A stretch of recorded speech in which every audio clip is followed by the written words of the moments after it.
Hey everyone, so welcome to this week's video blog of Roto's questions, and this week I'm going to talk about philosophy. And so what is philosophy? Philosophy is defined as the as a study on general and fundamental problems concerning, things like reality, existence, knowledge, values, and reason, and the mind. And so to me, philosophy is just asking the right questions to get down to the core of what you want to know. And I first got interested in philosophy probably about 2.5 years ago when I got a book about philosophy from a friend as a gift. And the book was just an introduction of philosophy from all the major philosophers of, I'd say, probably the last 3,000 years, going back to like ancient Greece and the Roman era all the way up until today. And then probably about last year, about a year ago, when I discovered the work of Alan Watts, is when I really started getting into philosophy and started studying it and thinking about all the major philosophical questions that have been asked and need to be asked. And so Alan Watts was one of the main components of bringing Eastern ideas to the West. And so with that, a lot of the Eastern philosophy came to the West, and then that was also followed by the big surge of yoga and meditation coming to the West in the 60s and 70s. And Alan Watts was a big part of that, and I think us in here in the Western society owe a lot to this man. And so what are some of the major philosophical questions being asked? And some of them are just, who am I? Why are we here? Do we have a destiny, or is fate in charge? Is there a God? Is there a heaven and hell? Are we living in a computer matrix? What is time? Who defines good and evil? What is reality? Is life all a dream? And, just what happens to us after we die? And these are all just a few of the questions. I could go on, as, a lot of these questions have been debated about by philosophers for over 1,000 years and even longer for some of them. So we're not going to get to that in a 5-minute video. But it's just trying to show what kind of questions are out there. And then, of course, I've left out probably two of the most popular philosophical questions that have been asked throughout the ages. And the first one would be, if a tree falls over in the forest and no one's around to hear it, does it make a noise? And then the second one, of course, would be, what comes first, the chicken or the egg? And I'm not here to say, which answer is right, because people have argued about these questions for thousands of years. The chicken could have came first, the egg could have came first, or they both could have came at the same time. Who knows? But I'm just showing what kind of questions are being asked and how deep they are, because really, when you think about it, if you ever do find the answers to these questions, it gets down to the core of where we come from and how reality works. And so one of my favorite questions is, who am I? And the reason for that is because that's one of the age-old questions, and that people have always been trying to find out, like, who am I? Why are we here, kind of thing. And are we just a body that fades into nothing after we die, or are we really immortal? We have an immortal soul that lives on after death, and maybe we reincarnate into another life. These are pretty deep questions. And also, like, where am I? Or who's the one asking these questions? Who's the one thinking the thoughts? Is it the ego? Is it the soul? Those are really very interesting questions to think about.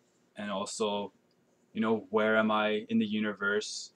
Or am I the universe experiencing itself through me? And when I say the universe, that could be anything you want it to mean. So say God, or source energy, or consciousness. Because for me, it's like, you need to know what something else is in order to know what you are. So a good example of that is, how do you know what up is unless you know what down is? How do you know what on is unless you know what off is?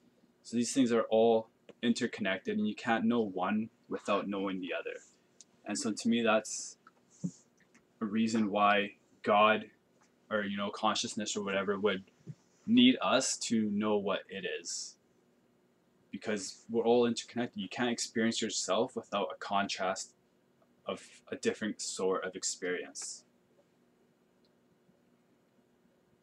You know, and so like I said, you can't know up without down, so that means up can't exist without down, you know, and on can't exist without off. So you can't just have one or the other, you gotta have both. All right, and so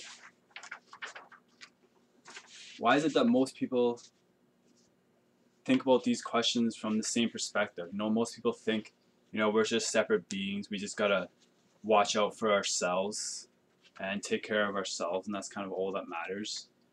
When to me, we are all connected. You know, as I said, you can't have one without the other. So it kind of shows that it's just one. We're all one. We're all connected, and we need to take care of each other. But I feel that the reason we have these feelings of separateness is just the way society brought us up, you know, from the time we were born, really, from, you know, our parents and teachers, our politicians and religious leaders. They all teach us that we're separate and that we're just the body. But I don't believe this to be true. And not to say that they're bad and they're trying to purposely lead us down the wrong path. It's just what they were taught, and that's what they know, so that's what they can teach us. And so my challenge to you is just to think outside the box. You know, ask questions about why have we been taught that? Is that true? And just continue down that path and see what you discover. You know, because even if you just look at these other possibilities just to dismiss them, be like, okay, you know, I took a look at that, and you know, that doesn't really resonate with me. I don't think that's true. You know, that's perfectly fine as long as you take a look. Because saying something isn't true that you know nothing about, to me, that's just crazy. So, you know, and I believe the key to just finding what is true to you is just to be present in the now moment. Just be present right now and not to worry about the past. You know, don't worry about what happened yesterday, and don't worry about what might happen tomorrow. Just enjoy this moment right now, and you know, look around, listen to everything around you, and just feel everything. And then, because really everything we need to know comes from inside of us. And you know, because there's no point in looking outside of us for the answers, because it's all in here. You can't have the outside world without having the inside. So you can't have an outside without the inside. You can't, like I said, you can't have up without down. It works the same. And then, so yeah, so just find your truth, what you believe inside of you to be true, and really in the end, that's all that matters. And so I just want to end this video with just a short little excerpt from a book by Alan Watts called The Book on the Taboo Against Knowing Who You Really Are. And so here it goes. So today's scientists are more and more aware that what things are and what they're doing depends on where they are and when they are doing it.